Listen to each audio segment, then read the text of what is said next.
The GCC healthcare market is growing at roughly 7% every year. Billions are being invested into new infrastructure and new technology. Every national vision from Abu Dhabi to Riyadh has healthcare at its center. There are a lot of discussions and hard questions being asked about the clinical side of it, the technical aspect of it, the operational reality of it. While we hear a great deal about the technical partnerships, the quality benchmarks, the clinical advancements, we don't hear a lot about the strategy and business side of things. That's exactly what we want to uncover in today's episode. What does strategy look like for a large integrated healthcare provider into the region? You're listening to The Health Stack, where we do honest conversations with people doing some of the real and impactful work into the region. I'm your host, Shubham Mishra, Director of Marketing at Innovaccer.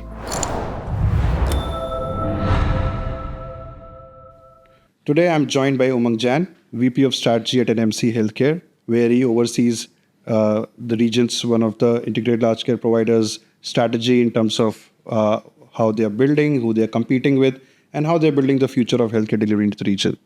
Welcome to the Health Stack, Umang. Thank you, Shubham. Thank you for having me here. If you could please tell us a little bit about yourself, your education, a little background about yourself, and how you got here. Yeah. So I'm from India, and I'm from a small town in India. So in 2007, I moved to Delhi to pursue graduation from a very prestigious college, Shri Ram College of Commerce. After graduation, I worked for about 1.5 years. Then I decided to pursue MBA from Indian Institute of Foreign Trade in International Business.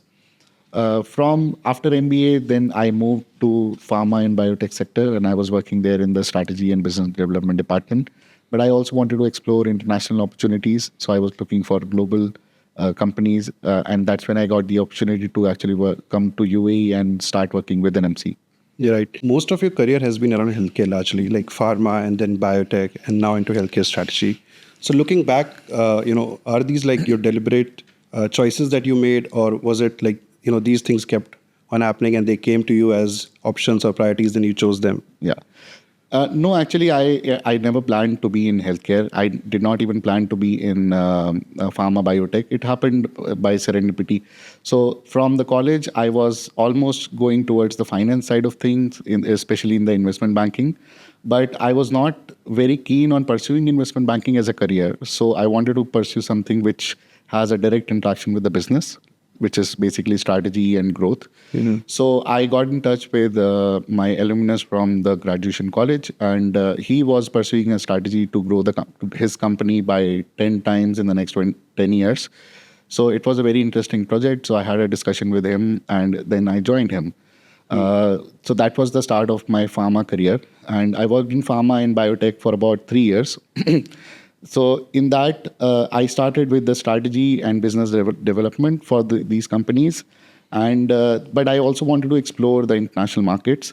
So that's where I was looking for opportunities, and I got the opportunity to join NMC. Mm. So in NMC also, I have been in various roles, starting from corporate strategy, where I was growing one part of NMC into different regions, which is the long-term care and home care sector.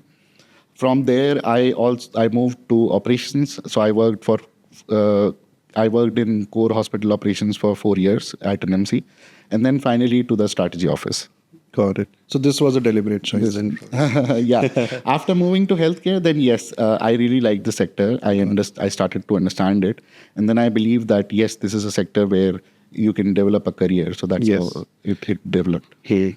So. Is healthcare now that you feel that you are most drawn towards, or are you still open to where the new interesting problem probably takes you at some point in life? No, I think healthcare itself has its own problems, and which are good to solve. Yeah. So I feel that it's healthcare, whether it's in UAE, GCC, or anywhere, there is always some development happening. There's always something new coming up. The base remains the same, which is the patient care, but otherwise there is always something new. So I think that there is a lot to learn and a lot to do in healthcare itself, and that's what the plan is. Yeah. So when you did those movements, from pharma to biotech to healthcare strategy, and like I'm sure these are not the usual steps to kind of get to where you are today, right? Especially moving to healthcare, which is more of a complex environment than how it was probably, with more stakeholders involved, maybe slower decision making, less cleaner data informatics to act upon. So the bet that you took early on, is that something like that paid off for you now? Is it something that you feel that this was the right thing to do, or you have other thoughts probably there? So again, when I joined pharma biotech, also I did not know what to expect. It was the beginning of my career post MBA. I was learning, and but I got a really good learning with the organizations I worked for, and it helped me develop the initial lens of strategy and business growth. And when I moved to healthcare, of course, the basic economics changed. The way things are looked at changed. However, when you look at somebody who's looking at a business or a strategy domain, then I think healthcare is as good as any other sector. True. But one of the things which is very key to healthcare is the regulation part of it, because here we are talking about lives of patients. We're talking about somebody who is relying on you, trusting you with his or her life. Correct. So that's why the regulation play a key role, and that is what I believe that in the healthcare, this is one of the things which I had to learn. I'm still learning because the regulations also change drastically. Correct. But otherwise, from a basic business point of view, I think once you have the overall lens of, let's say, a strategy or business, then you can adapt to any sector. Correct. I think you made an interesting point about that. Healthcare is one of the few industries wherein your decision making has a consequence on someone's life, right? So that kind of adds a lot of weight. Yeah. So have you seen being under pressure about some situations where that weight has made you think about the kind of decision making you have, or if you are with, or whether it's your department or it's individually you're making decisions about it? Do you see that weight on you, or you're able to kind of set that aside and make clear-headed decisions? So I would say I was lucky enough to actually experience the core hospital operations, and that too during the toughest of the times which this world saw, which is during the COVID period. Yeah. At that time, healthcare was at the forefront, and it was a very different kind of experience, because every day you see and you hear news, but seeing that same thing on ground in front of you was a very different experience. That made me respect our frontline workers a lot. That made me respect the leadership of the country a lot, because the way this country reacted was really amazing. Right. And coming back to the weight of decision, so in NMC, or whether in any of the teams of NMC, we always consider patients to be as the core of any decision making. Correct. So it goes through a rigorous process of discussions, or taking the inputs from the clinical leadership, from the operational leadership, that any decision which you are taking, what impact it will have on ground, on the patient care. So the weight is always there, to answer your question, but there are processes which take care of the risk factors, and we all learn about those factors, and then we adapt our responses accordingly. True. I mean, I was not here during the COVID time, but did hear from a lot of colleagues of how efficiently the government operated, Yes, absolutely. worked upon. Yeah. So, can you recall of any specific situation, or probably maybe a point wherein you felt that the tension kind of this decision making part, which involves again the human consequence part of it, and also the strategic logic, there was a stress about it, right? Yes. So see, in that environment of COVID, people were not thinking about growth, right? Like, they were thinking about survival. When I say people, I mean like the general patients and the general community. So when anyone comes to hospital during this COVID time, then the decision. So I've been in rooms where the decision was being discussed that you have a few ICU rooms but more patients. So what do you do? How you take those decisions? So yes, of course, during this critical time, it was a little bit different. Correct. But I think, as I said, like, when you have the support of a government, when you have the support of the leadership, then I think this is what happened. So everyone came out of it in a good way. Right. So strategy at the level you operate, I'm sure, involves a lot of frameworks, a lot of data, a lot of stakeholder management largely, right? And during one of my conversations with like a couple of different leaders as well, what I heard from them is that there are situations when the data runs out, and a lot of decision making happens at the level of strategy. And then when the data runs out, then the decision making becomes very difficult. And then you have to decision making happens on judgment, right? Or instinct probably. How much of what you do today is process versus instinct? And probably over the time, have you seen, trusting instincts more versus data, or is it the vice versa largely? See, there is always a learning curve towards data-driven decisions. So I don't think we take any decisions based on judgment. It is mostly data-driven. Yes, there could be data scarcity, there could be inadequate data. But even in those cases, the experience counts, because when you have a team full of leaders who have 20, 30 years of experience, they have seen multiple scenarios. So they bring in their experience and fulfill the gap which inadequacy of the data provide. Correct. So because of that, so you actually tend to make decisions not based on instinct, but data-driven decisions, but with experience. With experience. Yes.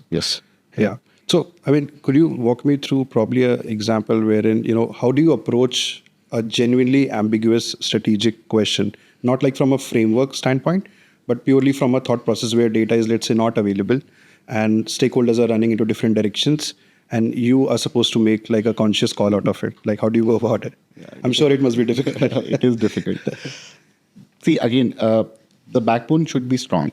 So when you approach any such problem, there is always, in today's world of AI also, first of all, the data and the availability of information is becoming more accessible. Good. But otherwise, even before that, any such problem where the data or the proof of concept doesn't exist, then you tend to do a pilot study also. So you minimize the risk. You understand what is the minimum risk area where you can actually implement a particular solution.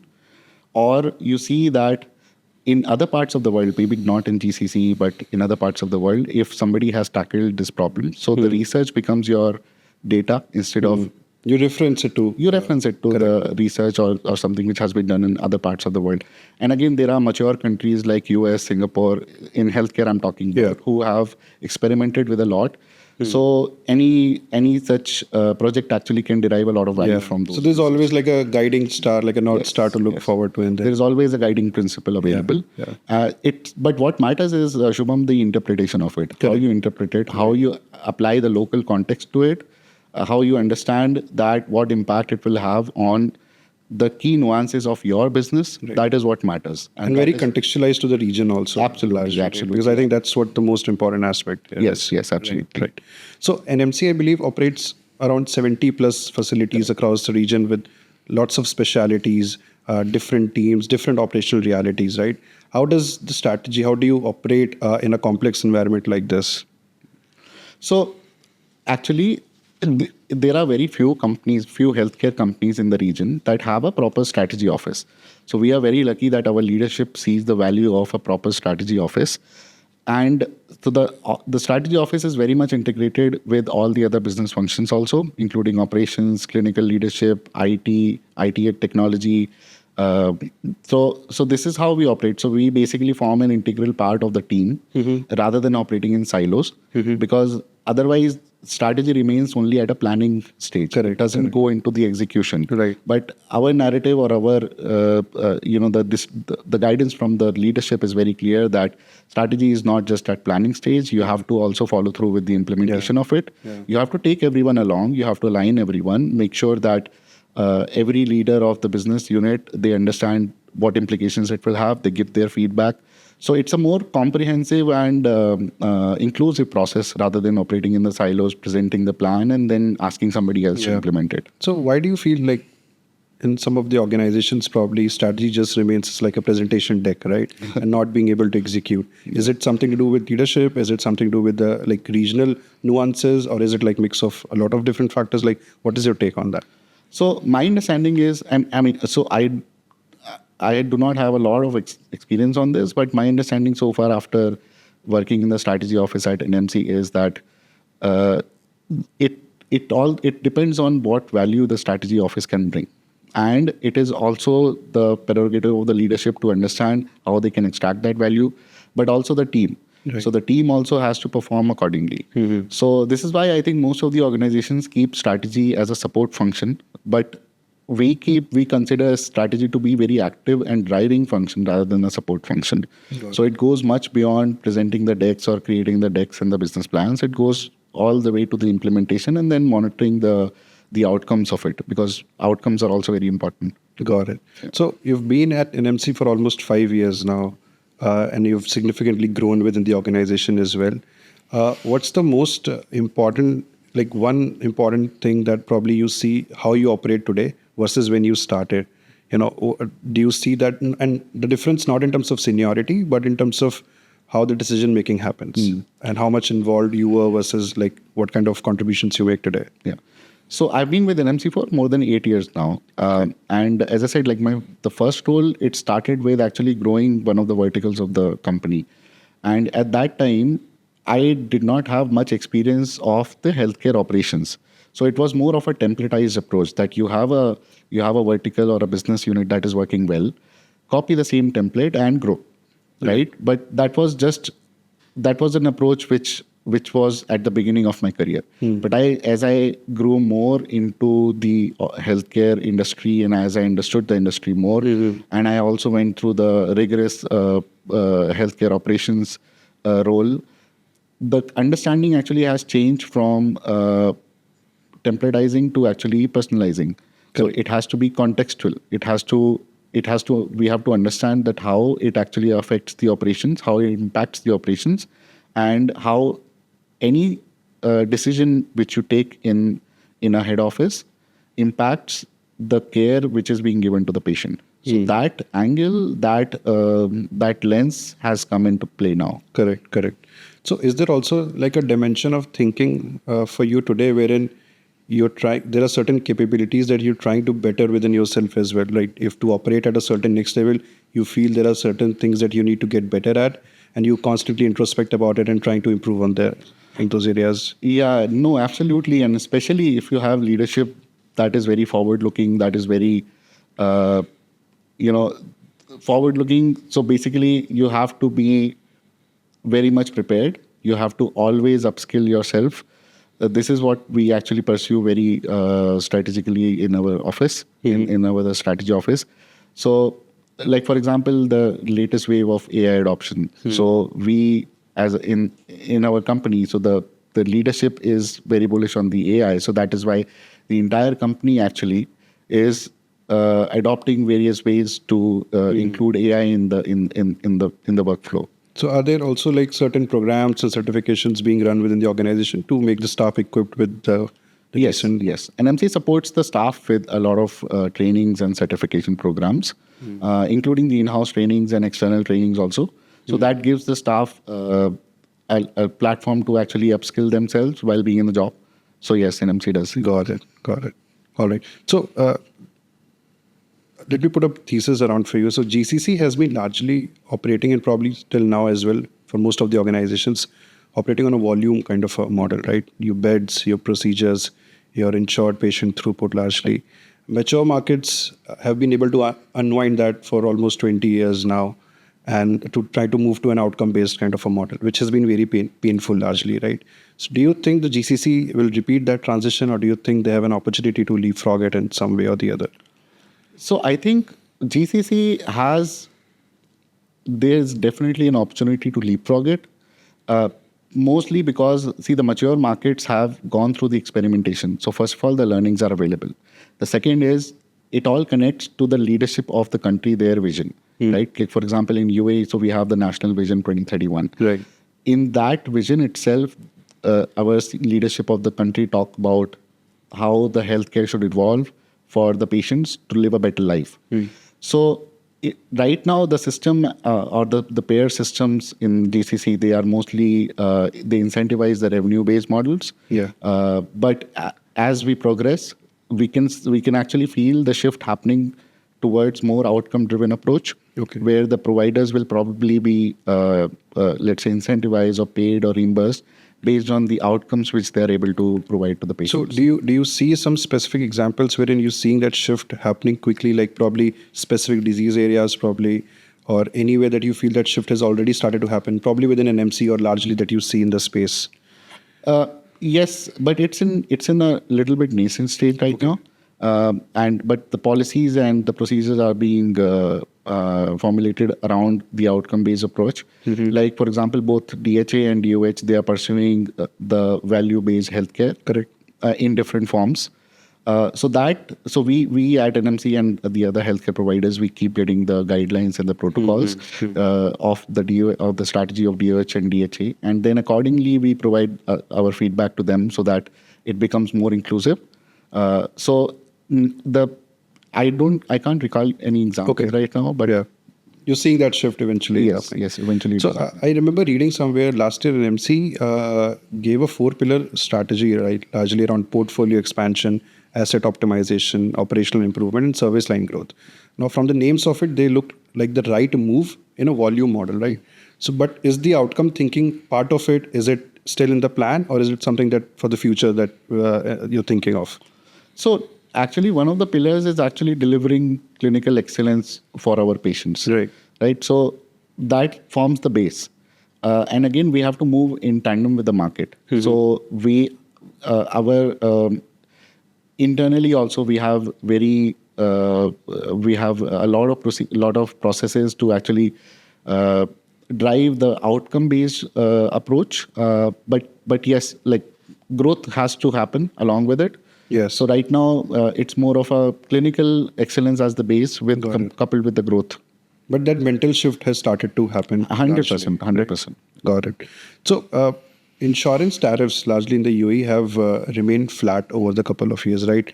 While the operational costs have risen, whether it is your staffing cost or your pharmaceutical cost, equipment's cost largely, right?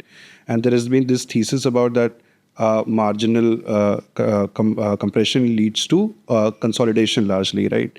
So from a strategy perspective, do you think consolidation is an answer to this structural problem largely? Or do you feel that it's just probably a situation now wherein, we're trying to solve for it, but eventually as these organizations or these problems become huge, the same economics is going to hit again? So I would say consolidation is not the solution, it's the outcome of this margin compression. Because so what happens is, in case, let's say there is a standalone hospital, as the pressure on the costs grow, they're not able to sustain their standalone operations because they have a full head office cost to take care of. They need to have HR team, IT team, revenue cycle management team. But for a big player like NMC or a healthcare provider with multiple hospitals, multiple branches, this cost still gets spread over multiple units. But so in the end, so what happens with these standalone hospitals? They start to consolidate, and where the big players have the appetite to actually merge with them or acquire them. So this is what happens if the unit economics actually do not work out. Correct. But do you feel that if the consolidations happen, this can be solved for? Or again, as I said, is it just to kind of buy time and probably the same economic hits again at a larger scale largely? Do you see that like it gets solved at that scale, or do you see the problem still persists? Actually, I think so basically when the dialogue happens between the providers, payers, and the regulators, only then the problems get solved. Correct. So margin compression, yes, it is a theme right now. It's because of the increasing cost due to inflationary pressures. But if the providers actually convey this to the payers and to the regulators, then the three of them together actually can solve this problem. It could be by tariff increases, or it could be by finding alternate payment mechanisms which are more outcome driven, which actually help to the providers who are focused on the quality, who are focused on the clinical excellence, to actually get more value versus a standalone provider versus the small clinics which are very basic. So this is how it can actually be solved. Got it. But especially for the big players. For the small players, yes, the unit economics becomes difficult if they are not able to actually generate value, but they have to follow a different strategy. Got it. So, UAE is planning to invest a lot more into the region in the coming couple of years. Where do you think a lot of this investment is going to go? It would be like more beds? Would it be like more like increasing on different geographies? Is it going to be like a structural change? Where do you think a lot of this investment? I think, so the investment, you mean the investment from the UAE? From the government largely. From the government. Yeah. So I think a lot of it is into investing into the people. So which is basically it's a shift from just being a reactive care approach to a more wellness approach, where the investment goes into the models which help people live better, live well, they do not get sick, and there is a solution for the chronic diseases. So those kind of models will actually become more prominent rather than just the reactive care and constructing new hospitals and clinics. Got it. So we've seen NMC undergoing a lot of rigorous accreditations recently, or undertaken or undergoing largely the JCI, BFHIs, and different kind of, which kind of indicate a very strong quality signal, right? But quality, in a way, proves processes, right? And value-based care proves outcomes largely. How do you think this gap is going to fill, wherein we say that we meet standards to versus we can change or we can have or get better outcomes largely? So actually, first of all, the credentials so having the credentials or pursuing a credential and getting that credential is actually a validation of your strong and robust processes, right, and a strong and robust quality also. So the top of the class quality. So the outcomes actually derive from the quality, right? So unless you have fixed the processes, unless you have the standardized clinical pathways, for example, only they drive the outcomes. So outcomes are basically a result of a robust quality based process. Correct. So whenever, let's say, a new digital health initiative, let's say, lands on your desk, probably, right? Not like a vendor pitch, but something that you genuinely or your organization genuinely feels has the ability to transform the organization meaningfully moving forward, right? What does that evaluation largely look like? What kind of factors do you evaluate above the technology from a strategic perspective? So we consider any digital initiative to also in a similar way like any growth project. So it starts with first identifying the need, that what exactly does the company want, what are the gaps, what are the pain points of patients, pain points of the staff, of the operations. Once you have that need established, then you go and understand which are the solutions, what are the solutions available.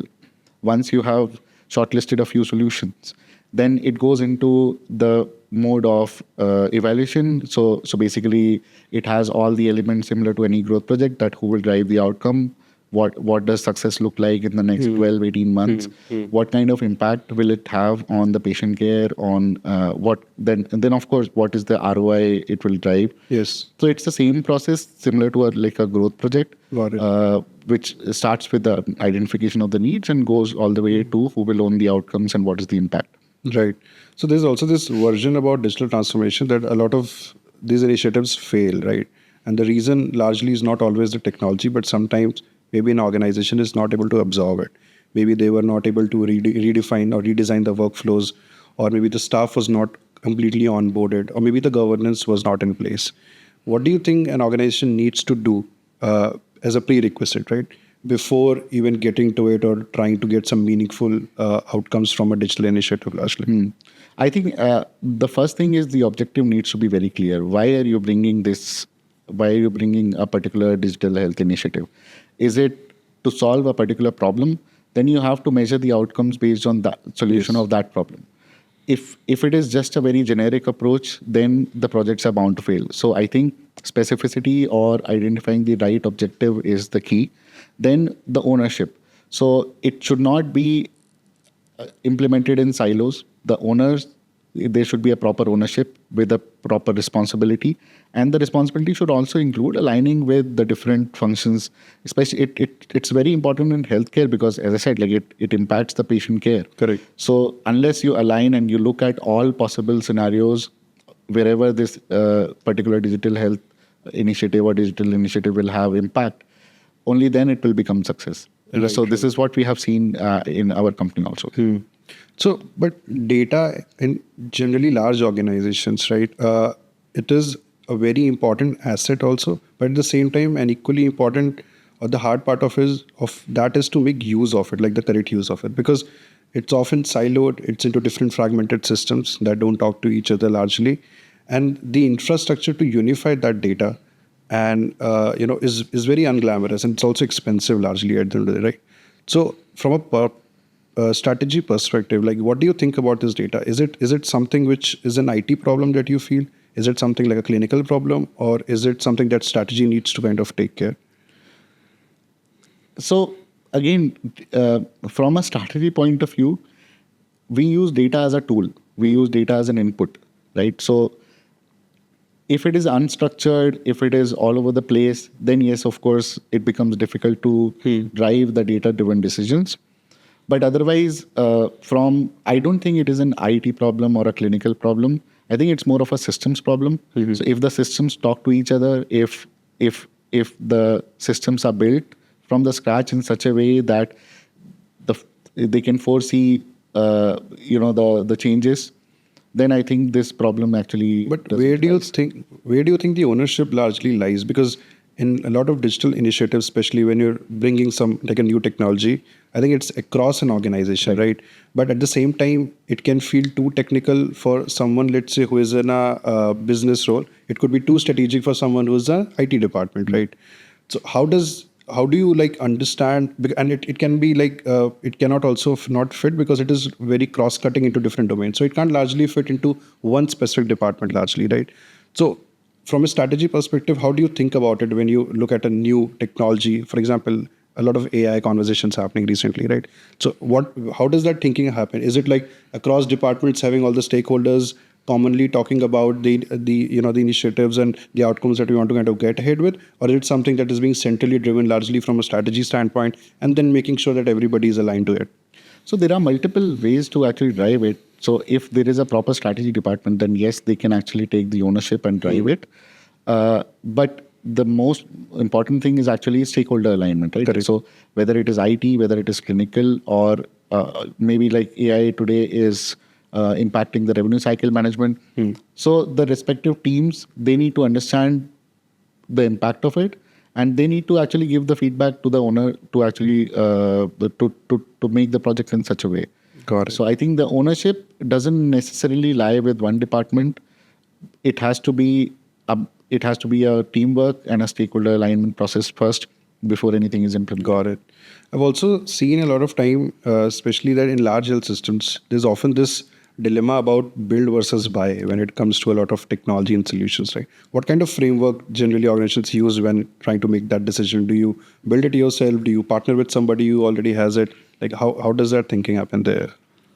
I think it depends on the objective. Yeah. So let's say if speed is the objective, then you cannot build it. Then you have to actually acquire it or partner with somebody. Correct. But if you're thinking from a long term, then you start to build it. Or maybe you can acquire a platform which has the base and then you build it. So it depends a lot on what is the objective and what kind of project actually you're undertaking.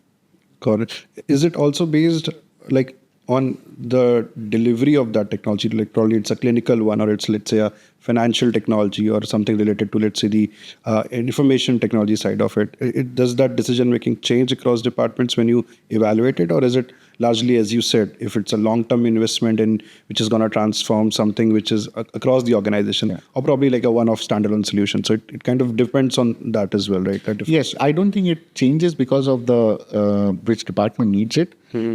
It may change depending on the need of the department for that particular project. Got it. So, for example, if there are two departments who have a need for one particular solution, then again the common factor is the theme, the speed. So basically, in case both of them need it urgently, then it becomes a decision to actually acquire. Right.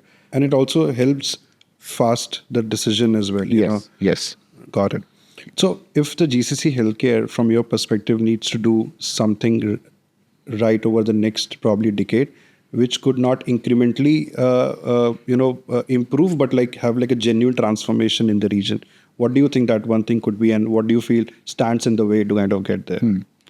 I think, I would say there are two things. One, they need to keep patient at the center, whether it is a decision about a digital initiative, or whether it is a decision about transforming the operating model. Patient needs to have a seat at the table, or a representative of the patient. That is something which any organization, any healthcare organization cannot forget, because ultimately it is about the patient. Right. And the second thing is, we should not confuse expansion with growth. Expansion is about setting up new units, but growth is about actually driving the value out of it. So this is where I believe GCC with a long road ahead in terms of healthcare. So these are the two important things which they need to take care actually. Got it. So somebody who's, let's say, 25 years of age, trying to get into the same field as you are, trying to make lives better for people operating into the region or in the healthcare largely, piece of advice that you would have for them?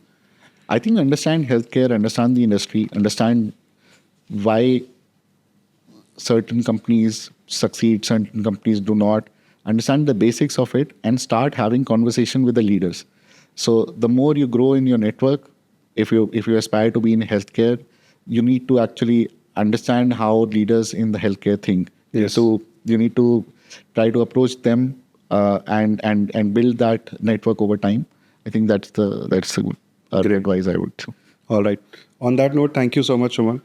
This has been a very valuable conversation. I'm sure people who hear it would have some takeaway to take back for them. Thank you so much for your perspective and sharing information with us. Thank you, Shubham. Thank you for the opportunity. Yep. If you want to connect with Umang, their LinkedIn is in the description below. If you enjoyed the conversation, you can follow us on Spotify, Apple Podcast, or YouTube. If you think somebody is going to find this conversation valuable, please feel free to share it with them, because that is honestly will help the show grow. Thank you. Until next time.